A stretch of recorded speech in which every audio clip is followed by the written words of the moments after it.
This episode is brought to you by TaxAct. Don't do your taxes alone. Join TaxAct's National Admin Night. Admin nights are social gatherings for getting through your to-do list. So get ready for a night of fun, finding deductions, and filing taxes with TaxAct, where you can file your federal and state return for just $49 through April 8. Let's get together and get them over with. Visit taxact.com/admin-night for details. USAA knows dynamic duos can save the day, like superheroes and sidekicks or auto and home insurance. With USAA, you can bundle your auto and home and save up to 10%. Tap the banner to learn more and get a quote at USAA.com/bundle. Restrictions apply.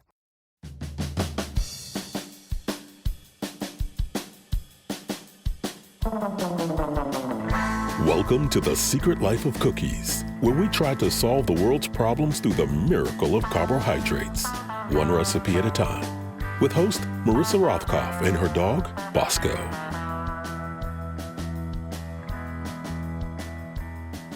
Hello and welcome to The Secret Life of Cookies. It's not just any episode today, but my second anniversary episode. 2 whole years of getting to interview the most wonderful and interesting people and bake with them. So to celebrate, I have as my special guest, my dear, dear friend, Rose Levy Beranbaum on to talk about, well, cookies and her new cookbook, which is called The Cookie Bible. And we really go full on, well, cookies on this episode, as one might expect from the second anniversary of The Secret Life of Cookies.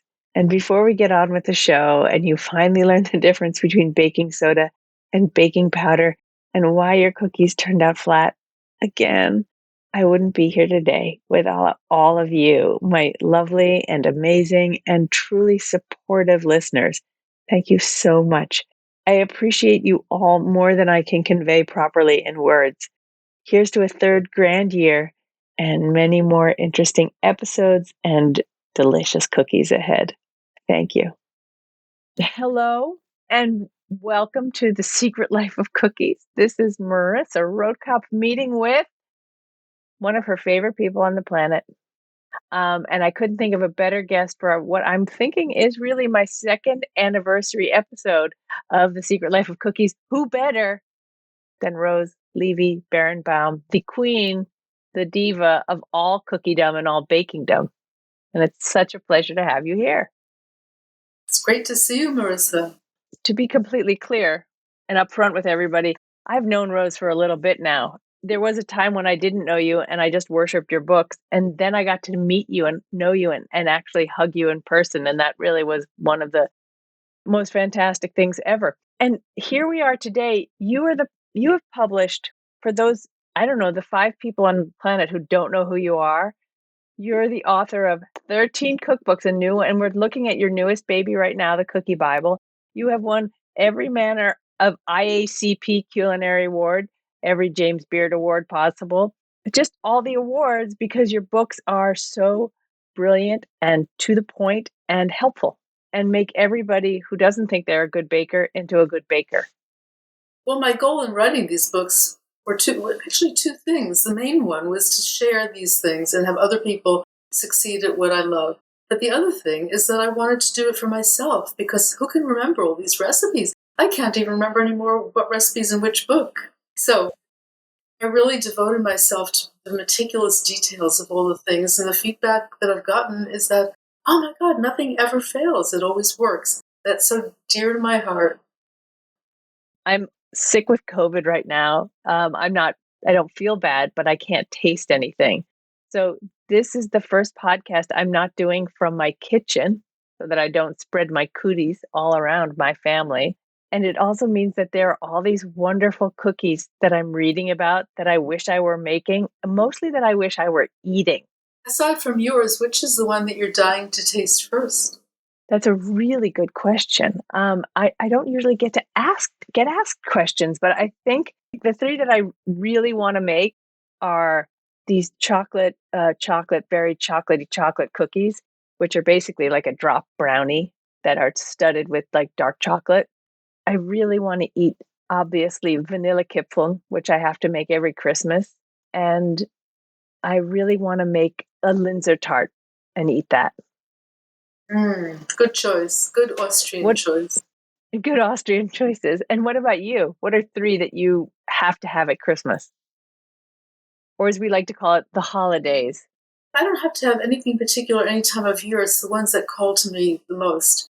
I mean, but to be honest, around Christmas time and holiday time, I always think of the toffee because that to me is a very winter kind of thing. And Thanksgiving, I always think of the lemon butter bars with the cranberry now. I wouldn't make them without the cranberry. I love it so much because shortbread, cranberry, lemon curd doesn't get better than that. But Woody and I both agree that our favorite cookie that we keep wanting to eat and make is the one you were describing, which is the truffle baked into a cookie, I think, because bits of chocolate chips in the cookie dough, it's crunchy, but the center has the ganache. And my mouth waters just talking about it. You know, it's so moist inside, and you have all these different sensations of chocolate. There's so much that we can talk to each other about cookies. I've found myself getting so many nice questions from people about cookie baking this time of year. I thought I would pose them to you because you are the queen of making all things perfectly. But before we start that, I do want to say that for anybody out there who hasn't bought their favorite beloved person a present, the Cookie Bible is here. This is the book that you have now. And the reason I want everyone to buy the Cookie Bible is not just because it is a stunning, incredible book, but I also have the honor of being one of the recipes, or I have one of the recipes in the book, which is actually one of the only cookies I've baked this year so far, which is a peanut butter shortbread with chocolate chunks. So thank you for letting me be part of that. So I've never made them any way except just plain until I found out about your peanut butter chocolate chip cookie, and I had to try it. And that's how it ended up in the book. The peanut butter makes it so tender. And I think that's sort of the unassuming part about that cookie. It's like, oh, shortbread, and then it sort of melts in your mouth. And people who don't like peanut butter because they claim it sticks to the roof of their mouth, which to me is a good thing because it lasts longer, blend it in with all the sandiness of a shortbread cookie, you don't notice that at all. You just get that wonderful flavor. Bosco, who is sleeping outside the door, and a friend of yours, Rose is famous for bringing Bosco bones from all of her delicious meals. Bosco also likes the fact that peanut butter sticks to the roof of his mouth. So you two have that in common. Does he know that there is a Bonafido dog biscuit in the book? I love the name Bonafido. Okay, so we are here at the cookiest time of the year, as I like to call it. And I've gotten a slew of questions from people. Neighbors have written me, friends have written me, and a number of them have had the same issue this year. And both have written me, and a number of them have written me in a panic going, my cookies are flat. Why are they flat? And they're making recipes that they have made for years, like old family recipes. And for whatever reason or other, they're turning out flat. And I like to be the forensic baker, like we could have like our own like CSI, except for baking disasters. And we could wouldn't that be a great show, Rose? We could figure out the problem with all these people's baked goods. But what would you say what would be the first thing that you looked at if you pull a tray of cookies out of the oven and they're all flat, like really like tweel like flat? Turn them into tweels. No, I'm kidding. You have to find a silver lining. But I love the fact that you prefaced it by saying that it had always worked before. And that's when I get out I call myself Sherlocka Holmes, because all during the pandemic, people were saying that their breads, those who had never baked before had a million questions, but those who did said that their breads were not rising as high, maybe a whole inch lower. And so I looked at my own book, The Bread Bible, where I wrote that flour needs to rest for 3 days after milling to strengthen. And I couldn't even find flour on the shelves in the supermarket. That's what a run there was on flour. Consequence, they were rushing out the production and the flour was weaker. Yes, it's the flour. It's not always the person. It's sometimes the ingredients. Great ingredients make such a huge difference. But one of the things that helps to counteract, I don't use unbleached flour in too many of the cookies. But here's where sometimes it really comes in handy, because the unbleached flour has a higher protein content. So that means it is stronger. And it means that it ties up whatever liquid is in the cookie so that it can't puff. But it also keeps it from spreading because it's firmer, it's stronger. So if you're using bleached flour, switch to the unbleached. I think the situation will be corrected soon. But I have a feeling that once people bake bread, they'll never go back to not baking bread. It's just one of the most empowering, satisfying, and delicious things. I mean, even a flat cookie can be wonderful because it's crispy. But I worked on the formulas, the balance of ingredients in the Cookie Bible to achieve the texture I was looking for. Like in the chocolate chip cookie, I want it to be crisp, chewy at the edges, but still moist in the center. And one of the ways to achieve that is to not overbake it. I mean, if you have to have the right recipe to begin with, but if you bake at a higher temperature, you get, I think I bake it at 350, but if you bake at 375, you'll get a different texture in the cookie. It'll be more uniform throughout, whereas a lower temperature, you'll have more of that contrast of the textures. I feel that some people, like they're literally like they put in a pan of, I don't know, molasses chews, and they're supposed to be just like your standard sort of 3/4 inch high cookie, and they come out, they end up burning before the person even knows. So there's no saving them. What about the idea that people beat their butter too long sometimes? Or what about the temperature of butter? Butter is as important to me as flour, whether you cream it, how much you cream it, what temperature it's at, when you're creaming it. What are all the differences that people need to pay attention to? Before I forget, I just want to mention that another thing that helps when baking cookies is to use parchment, because you mentioned burning around the edges, and parchment protects that. I don't like a silk pad as much because for some cookies, if it's caramel, yes, for toffee, so it doesn't stick. But then those crisp, because parchment actually will absorb and wick away some of the moisture, and it also will protect it. And of course, it's easier to clean up, but that's another issue. So the thing about butter with cookies, I mean, I think of cookies as the most forgiving of all things that you bake. You can even, in most cookies, pinch off a little bit, bake one cookie, see how it's coming out. If it's spreading too much, maybe add more flour to the next one. You get it right. But as far as butter, I think maybe 70% of our cookies we make in a food processor. So creaming isn't the issue, not even the temperature of the butter. It's the type of butter. If you switch to high-fat butter, you get less liquid, which is more tender, and also more fat. And it spreads more. So there are many ways to get around that, but I like high-fat butter for buttercreams or for a laminated dough, but not for most cookies, just an AA butter. Of course, if you get one of those generic cheap butters, it has a lot more liquid. So that's why the ingredients do make a big difference. And I think a lot of us think that if we're buying something like, if we buy a high-fat European butter and we're making cookies, that it's the better thing to do because you're going to get a better, richer, purer, butter taste. And the truth is, just to repeat what you're saying, save those for laminated doughs, like if you're making croissant or something like that, when that's necessary and you don't want as much water in the mixture. But you kind of want that mixture of water and fat that's a little more, not balanced, but there's a little less fat in a AA butter, like Land O'Lakes. Not a sponsor. A huge difference when you use the high-fat butter, you have less water, and so it doesn't bubble out as much. In fact, these days, I don't rush clarifying. I do it slowly, stirring the whole time, and I never get that burst of bubbles. And I also love it for buttercream because, like the mousseline, which is my favorite buttercream, I'm sure it's in the cookie book too, because it's used to sandwich cookies sometimes. The mousseline means getting butter emulsified with Italian meringue or heated meringue. So it's hard to get the two together, but when there's less water and higher fat, it's much easier. And that water also turns to steam in a cookie, which is good because it helps to give it lift. Is there a common mistake other than like ingredients that people make in the steps they take to make a cookie?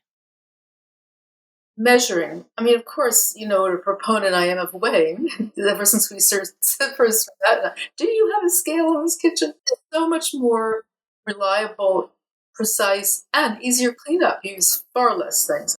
But we put in how to measure, because a lot of people still will measure, and the difference between flour, when you scoop it and then sweep off the flour versus lightly spooning it, could be as much as a third of a cup, 3/4 of a cup I've even seen, because the flour can settle. So if you are measuring, well, I can't speak to other people's recipes because they may not mention how they're measuring, so you don't know how much flour is in there. But I'm really pleased that nowadays more and more people are putting weights in the book, and that's a great help. So that's, I think, one of the main issues. As far as baking, putting different size cookies on the same cookie sheet means a compromise. Either the small ones overbake or the large ones underbake, and somewhere in the middle is not what you're looking for. So either shape them more or less the same size or separate them onto different sheets. And I like baking cookies on one sheet at a time. They're so quick to bake, there's no real reason to have to do it any other way. In fact, while the one sheet is baking, often you can shape the next sheet, right?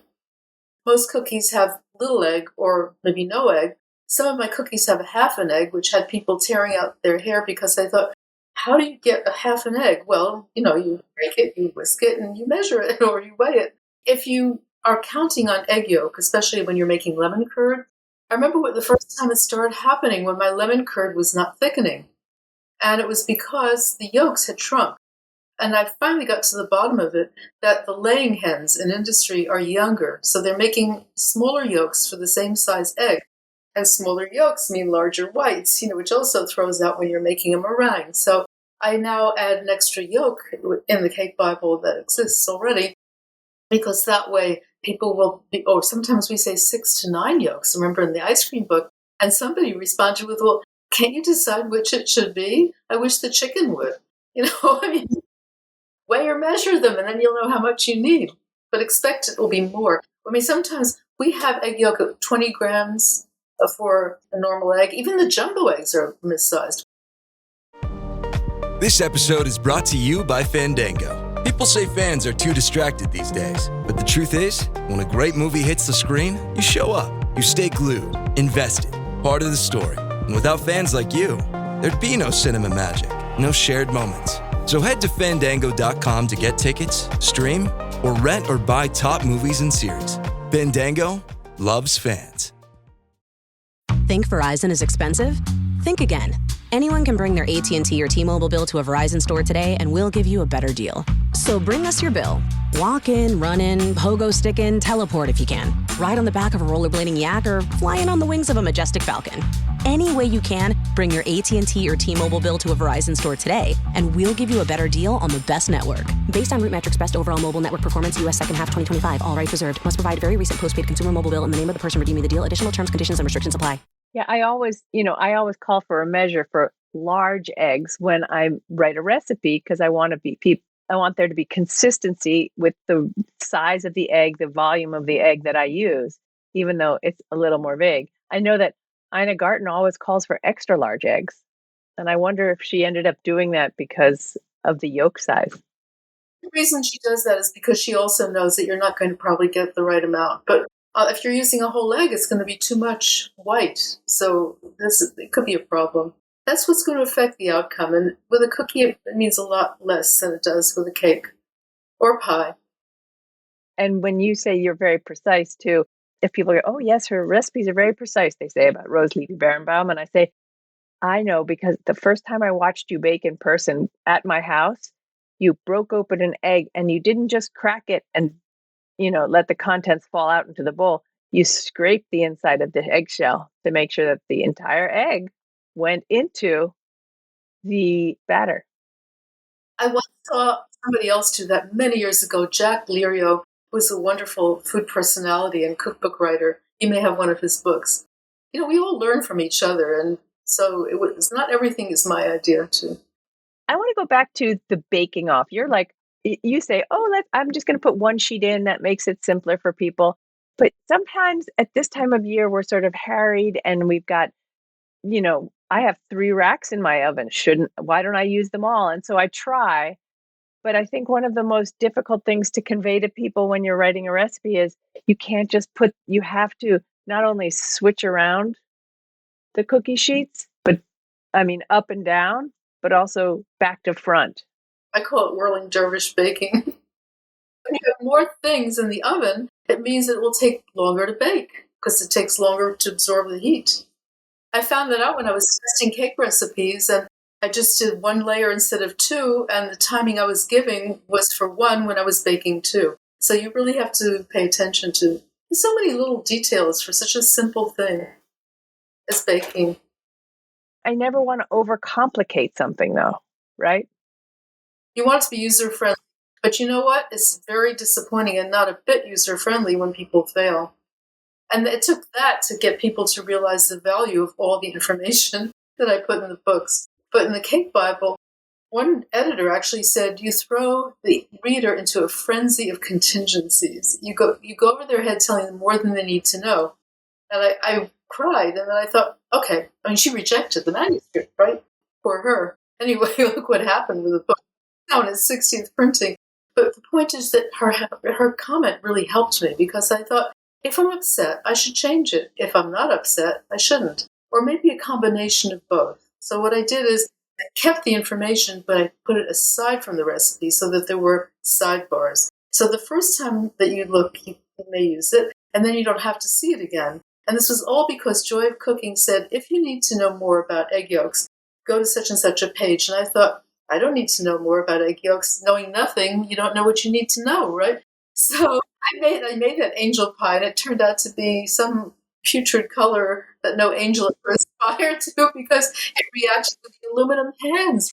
So that's when I looked to that page that they were cross-referencing to, well, don't use aluminum pans when you're using egg yolk. And after that, when they said you may need to know more, I knew that, in fact, I did need to know more. But when it's on the same page, I'm hoping it will catch somebody's eye, and they won't have to make the mistake first. Speaking of mistakes, I love that you do mention your mistakes in the past, because that's such an important part of the whole entire cooking process. Like, I can never get too cocky about something. I always do have to pay attention to what I'm doing, even though I have the brain of a squirrel, what's out there, because otherwise I make mistakes. The Cookie Bible here has a story in the beginning about, I guess, you making oatmeal cookies for the first time and what happened. Because it's not like you grew up in a house where they were baking cookies all the time. My mother was a dentist, an orthodontist. There was nothing sweet in the house except for rock candy, because her mother used to have a candy store, and that was the one thing that she still made when she lived with us. So yes, I grew up without any cookies except once in a while store-bought, those marshmallow that are sandwiching, those two cookies that if it was one day old, I would turn my nose up at it, even though it was something finely sweet. So I thought when I came home from University of Vermont, everybody bakes there, and in New England, and I thought, I'll make cookies. And I looked at the Quaker oatmeal box, and I thought, there it is, plain as day, English, So I made a cookie. It was what it turned out to be, because I'm sure even then I followed the instructions exactly. But for some reason, it filled up the entire pan. It became one gigantic cookie. And I thought, I don't understand this, and I don't want to know anything more about it. I'm not going to bake anymore. But actually, it was the kifli, the roses, almond crescents. I call it that because it was the first cookie I baked successfully when I was working in Princeton, and somebody brought in this cookie, and it was a little bit of cinnamon and sugar, not overly sweet, very tender, very buttery. And I thought it was one of the best things I ever tasted. And she probably still have the index card she gave me the recipe on. I mean, I'm sure it's changed a bit since, but for years, when I wanted to pay somebody who wouldn't charge me, like a doctor or whatever, I'd bring the cookies. And I remember one particular doctor, as I was leaving, he was sitting in his office and he forgot to close the door. And he was using both hands to put the cookies in as fast as he could. They're pretty reliable cookies now. Oh, yeah. I would think, Girl Scout. Oh, the worst thing that happened about Girl Scout cookies. We may not have had cookies in the house, but we ended up with them because I was selling them. I lived on the 6th floor of a 30-story building on Central Park West, and I was selling Girl Scout cookies on the street. I did quite well. And then when I got home, I realized I hadn't taken anybody's address. They were probably so relieved. So the whole coat closet was filled with Girl Scout cookies, and they were horrible. But I've heard they've really improved the recipe now. Terrible. You have a closet full of cookies you don't want to eat. That's a terrible, terrible thing. Maybe she was sneaking them. She was a closet cookie eater, actually, because my grandmother, when she was young, before she became a dentist, my grandmother, her mother, one day cleaned the couch and found stuffed into the cushions were all the wrappers from those, what were those bars that were really sweet with chocolate and marshmallowy stuff, and I forget the name of it, but the thing is that they're best eaten frozen. And so my mother would just reach into the freezer, grab one, and then put the evidence in the cushions. She told me, Rosie, don't you want to have all your teeth when you're an old lady? And I said, I don't care. I'm never going to be an old lady anyway. I still have all my teeth, but I also have a new crown. And, I think maybe I should have listened. No, I think you're pretty good. I mean, you floss, right? What is the difference between baking soda and baking powder and cookies? And do I need it? Yeah, because, some cookies are small, so obviously, except if they're bar cookies. So they quick and often don't have a chance to brown. And baking soda helps it to brown, so that's really a big help. And in some cookies, I put it in not to make it rise more, but just to make it brown more. But you can't put too much in because it has to react to something acid in the cookie. I mean, even flour has some acidity. But if you put too much in, it has a soapy flavor, which reminds me that another important thing about ingredients, baking powder, it really doesn't matter so much what you use in a cake. But in a cookie, if you use the aluminum-based baking powder, in a cookie or in a pie crust, it's really nasty. It has a bitterness. So I've been using the calcium-based. Rumford is one. And at first I had to go to health food stores because people weren't using the aluminum-based out of health concerns. But now that people understand it really gives a better flavor, it's available in supermarkets too. Yeah, I think that's a point that not a lot of people get. And I think some people are sort of used to that flavor now. Like grandma's cookies tasted like, and they have that little bit of that metallic soapy flavor to it. But I can taste it. I mean, when I can taste. Now I think my mouth just tastes like I've been eating aluminum baking powder. I think that's the leftover flavor of Paxlovid, in case anybody wants to know. A very nice friend of mine suggested that Mentos and fruit juice are the best things for combating the flavor in your mouth, and also sort of the only thing I can barely taste. So I've been eating a lot of yogurt with cereal on it just to feel like I have something in my stomach. I have a few more cookie questions for you. And one is, especially this time of year, we're always rolling out dough. What happens when my dough cracks or it just doesn't seem to have that beautiful, buttery Play-Doh-like pliability? That's a wonderful question because it touches on two things.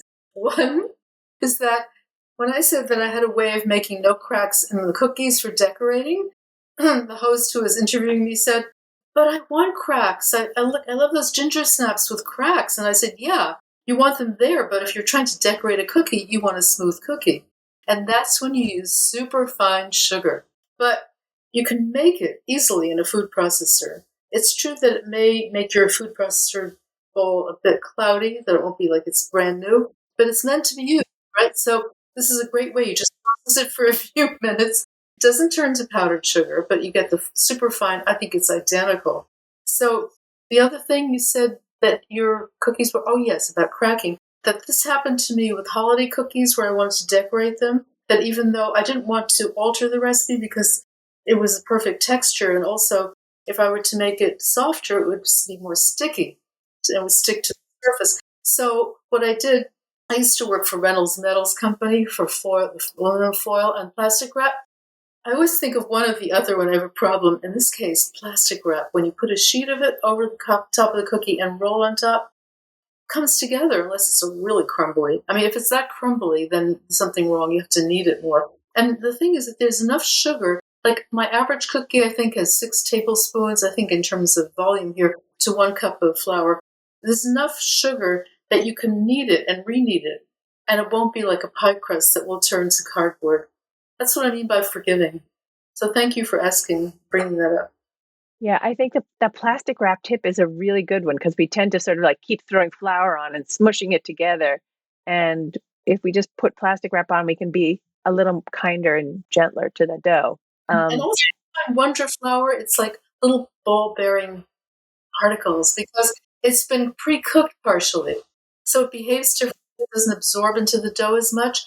And I also created a dough mat for rolling because it's the most nonstick of any surface I know. So in some cookies that are so sticky and you need them to be, then I would put them between sheets of plastic wrap. There are people who do it between sheets of parchment, but parchment doesn't flex quite the same way. So I find plastic wrap works the best. Yeah, I find when I use parchment, I get sort of like a wrinkled effect on my dough. Exactly. Because it sticks a bit. Flip it over and make sure that it isn't going into the cookie dough on the bottom a few times, and dust it very lightly with the Wonder flour. Yeah, the Wonder comes in a can. It's a great. I also use Wondra if I'm making an elaborate bundt cake pan, and I don't have like Baker's Joy or Pam spray with flour, and I'll spray it with regular Pam, and then I'll use Wondra as the flour, the nonstick flour. Just knock it all out. The reason I was shaking my head is that Pam with baked flour is an imitation of the Baker's Joy, and it doesn't smell good. It doesn't release as well. So I'm just giving this a tip because I don't work for either one. There was a time when Joy, they so loved how much I was devoted to them, they sponsored something or other. Did you know that I used to represent butter for the Dairy Council? In 2 years, I increased the sale of butter by 15.75%, which was unheard of. Yeah, because they hired me. They didn't have to teach me anything because they hired me because they noticed that I was saying that I'd rather have one cookie made with butter than any number of cookies made without it. I mean, there's some cookies that don't have any fat, the meringue cookies, but I don't see a case for using shortening. There's no flavor whatsoever, and I can achieve the same texture. The cookie in the book, the molasses and Sally's, I think it is, this butter, it was originally Crisco, and she said it needs the Crisco to have the texture. And I thought, what's the difference? Okay, butter has water. So why don't I just get rid of the water, clarify the butter, and use the same amount of fat as I would for the Crisco, and it worked the same texture with a glorious flavor. That is a question right here on the piece of paper next to me, which is especially so many old-timey recipes that grandma's passed down. At some point, the Crisco company got to grandma and said, don't bother creaming that hard butter. Use this delicious shortening. It makes everything easy, and look how tender your cookies are.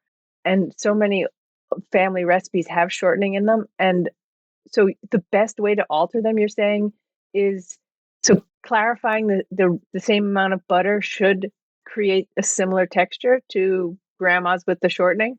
No, because shortening is 100% fat and butter is like 81% fat, the standard butter, plus the milk solids are a good thing. In fact, I remember Carl Sondheimer from the Cuisine Art, who brought it to this country. He said to me, if a mixture isn't smooth, use the milk solids, but not the milk solids from butter. He meant dried milk. But milk can have a way of emulsifying other ingredients. So you have to just calculate after you make the clarified butter. If you're doing it by weight, you just take the same weight as you would the shortening. And you can still use the solids. They're only a very small amount, and they add more flavor. In fact, in the chocolate chip cookie, I brown the butter and use those brown solids, and that gives a wonderful texture plus the best flavor you could possibly hope for. And your cookies also call for one of my favorite chocolate chip cookie ingredients. In fact, one of my favorite secret ingredients in the kitchen, which is Lyle's golden syrup. I used to think I'd have to go to England and bring it back myself because they weren't going to continue sending it here because nobody got it.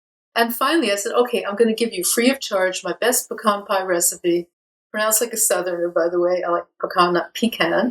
And you can put it on your jar, and they kept it. And now I see other writers saying, Lyle's, the refiner's syrup. And I'm so proud of myself for having done that. Mostly because we can get it. That recipe on the pecan pie recipe on the Lyle's is yours? Unless they've changed it, and I can't see why they would.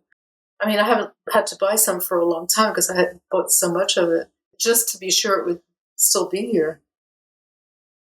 It does keep forever.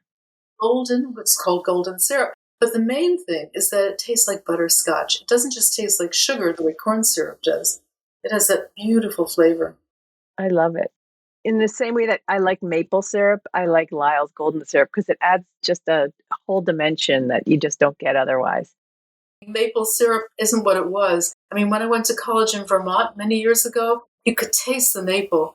And then the further north you go now, the more you get the flavor. The further south, the more it's like sweetened syrup. It's not maple. Maple flavoring has more flavor than maple syrup. But one of my best cakes in the Cake Bible was the maple sugar cake. It's expensive maple sugar, but I use the maple sugar instead of the super fine sugar or fine sugar in the cake.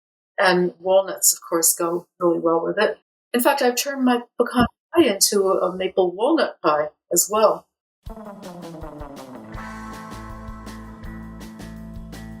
That's the end of the free portion of this week's episode of The Secret Life of Cookies. If you want to hear the whole episode and get the podcast ad-free, become a member of the DSR Network by going to thedsrnetwork.com. Members of the DSR Network get benefits across all our shows, and we have some exciting things in store for the new year. So go to thedsrnetwork.com now and join us. Thank you to Rose Levy Beranbaum for being my very special guest today. The Cookie Bible and all of her cookbooks are available wherever fine cookbooks are sold. Please give me a follow on my Substack at marissarothkopf.substack.com, or find me in the usual places like Post or Twitter or Instagram. And please, most importantly, have a happy and healthy holiday, and see you all bright-eyed and bushy-tailed in the new year. This episode is brought to you by Athletic Brewing Company. No matter how you do game day, on the couch, in the crowd, or manning the snack table, Athletic Brewing fits right in. With a full lineup of non-alcoholic beer styles, you can enjoy bold flavors all game long. No hangovers, no buzz, no subbing out for water in the second half. Stock the fridge for tip-off with a variety of non-alcoholic craft styles available at your local grocery store or online at athleticbrewing.com. Near beer, fit for all times.